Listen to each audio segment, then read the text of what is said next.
I didn't even know that Disney had another movie coming out until I went and watched Oppenheimer.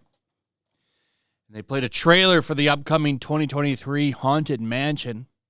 Kind of surprised because they've released a lot of movies over the past 3 months.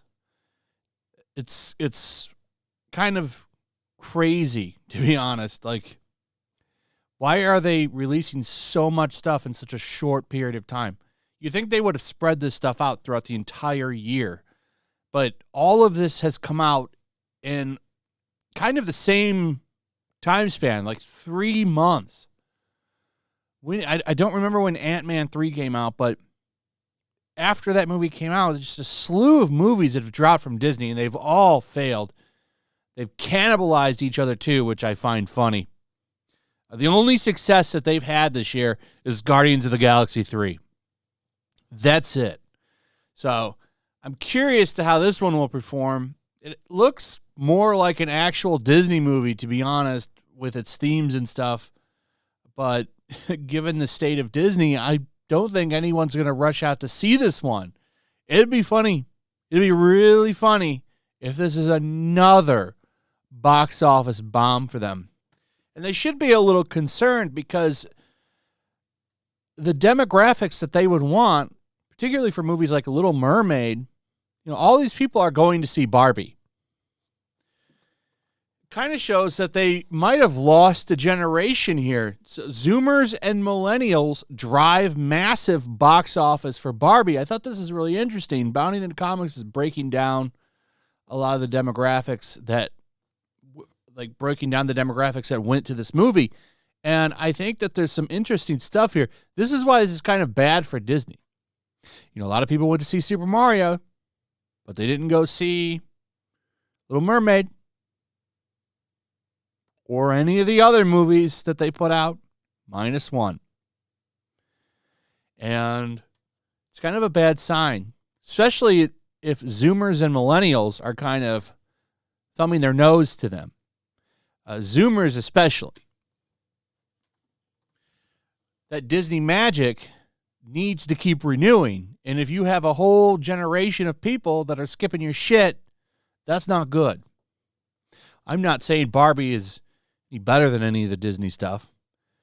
The thing that I'm interested in is the name of Disney itself being unable to pull in anybody anymore like it used to. Disney used to be able to just bring people in on the name alone. Oh, it's a Disney movie. Let's go see it. That's just not the case anymore. And it's happening to a lot of their brands as well. Marvel is having this problem. I know Guardians did good, but Ant-Man 3 didn't. Ant-Man 3 was a flop. Now, usually, a Marvel movie would get asses into seats. That didn't happen.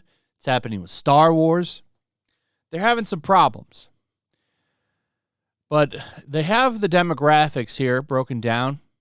For those going to see the film, Box Office Pro reports that 81% of moviegoers were younger than 35. That beat out other female-led films such as Wonder Woman, Captain Marvel, Beauty and the Beast, and even Little Mermaid. Little Mermaid and Beauty and the Beast were the closest to Barbie. The Little Mermaid saw 75% of its moviegoers below 35, while Beauty and the Beast saw 73% of its moviegoers under the age of 35. So it's not a huge difference. They're pretty close, but still pretty interesting.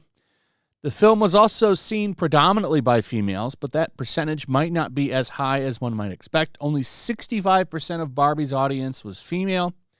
That's actually lower than the Walt Disney Company's The Little Mermaid, which saw 68% of its moviegoers being female. It did outperform both Captain Marvel and Wonder Woman, as well as Beauty and the Beast. Captain Marvel only saw females make up 45% of its audience. Wonder Woman's audience was 52% female, and Beauty and the Beast was 60%. I do think that this is kind of telling. So Beauty and the Beast, that one is it's kind of like the outlier here. But Captain Marvel and Wonder Woman, only 45% of that audience was female. That's what's funny. And they called, why aren't men seeing this movie with Captain Marvel? And that movie Neither Wonder Woman and that movie needed men to be a success. But it's funny to me because they think Captain Marvel is what women want. Women want Barbie. Women also want to see women look like this. They want to see women look like Margot Robbie. But Disney doesn't understand that. They think they want women. They think women want women that look like men. Aside from age and gender, Box Office Pro reports that 56% of moviegoers were white, 23% Hispanic, 10% black, and 7% Asian. As for the top highest grossing theaters, 8 of the 10 were in either Los Angeles or New York. These included AMC Burbank, Los Angeles, AMC Empire, New York, AMC Lincoln Square, New York, and so on and so on. Now, this movie could hit $1 billion, pretty much on a female audience, which would be interesting because that's the majority of people that are going to see this. However, the thing that I am curious about is if they'll go see the movie again. Movies need people to see them twice. But this movie's kind of already made its money back. Didn't have a massive budget. I don't know what the marketing looked like, but they did do a huge marketing blitz for this movie. So I don't know. This movie probably had a high marketing budget, but I don't think it needs to make $1 million or $1 billion. I don't think it needs $1 billion. So it's likely going to bring in some decent money. What I find funny, though, is some of the spin for this movie, like this. Chinese fans praise Barbie as rare chance to see feminism on the big screen. This movie only made $11 million in China. Nobody watched this in China. So they found like 5 people and asked them about it. And apparently these people are excited to see different perspectives because they're so used to nationalist movies. This is a bit of a stretch. CNN, always going to CNN. Keep your mind on the fact that CNN is owned by Warner Brothers, who made this movie. So there is that. The real interesting article that I just want to touch on was this one, talking about how Barbie Buzz likely just a flash in the pan for the toy maker Mattel. The problem with this movie is that it's not geared towards little girls. It's geared towards adults. So this really doesn't do much to keep your brand in the minds of young people and grab that new generation. It just reinforces the nostalgia in the older people. And it'll still sell, that will sell toys. But it's kind of a short-term game because you really need younger people buying it. So then you can sell them nostalgic shit in 20 years.